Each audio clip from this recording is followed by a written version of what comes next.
மதுரை மாநகராட்சி துணை மேயர் நாகராஜனின் மனைவி செல்வராணியின் பெயரில் உள்ள வீடு சாலையை ஆக்கிரமித்து கட்டப்பட்டுள்ளதாக புகார் அளிக்கப்பட்டுள்ளது. இதனைத் தொடர்ந்து நீதிமன்ற உத்தரவின் அடிப்படையில் நாகராஜனின் வீட்டை வருவாய்த்துறை அதிகாரிகள் அளவீடு செய்தனர். இதனைத் தொடர்ந்து செய்தியாளர்களை சந்தித்த நாகராஜன் அரசியல் காழ்ப்புணர்ச்சி காரணமாக புகார் அளிக்கப்பட்டதாக தெரிவித்தார். இந்த நிலையில் சாலையை ஆக்கிரமித்து கட்டப்பட்டுள்ள வீடு விரைவில் இடிக்கப்படும் என எதிர்மனுதாரர் கூறியுள்ளார். திரும்ப சொல்கிறோம், இதில் ஆக்கிரமிப்புங்கிற பேச்சுக்கே இடமில்லை. எங்களுடைய பட்டா இடத்தில்தான் நாங்கள் பாதை உட்பட வைத்து பயன்படுத்தி கொண்டிருக்கிறோம்.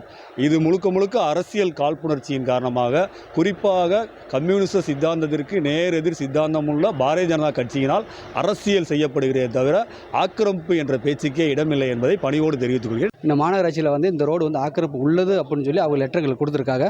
நான் அடுத்த கட்ட நடவடிக்கையாக மாநகராட்சியிலேருந்து அளந்து இந்த 16 அடி ஆக்கிரமிப்பு பண்ணதையும் அவர் அனைவருக்கு வீடு திட்டத்தில் அப்ரூவலே இல்லாமல் 2 மாடி வீடு கட்டியிருக்கிறார். இடிப்பதையும் அடுத்த வாரத்தில் நடைமுறைக்கு வரும் என்று எனக்கு உறுதி அளித்துள்ளனர்.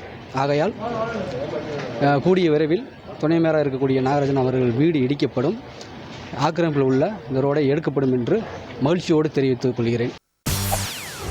செய்திகளை உடனுக்குடன் தெரிந்து கொள்ள உடனே சப்ஸ்கிரைப் பண்ணுங்க.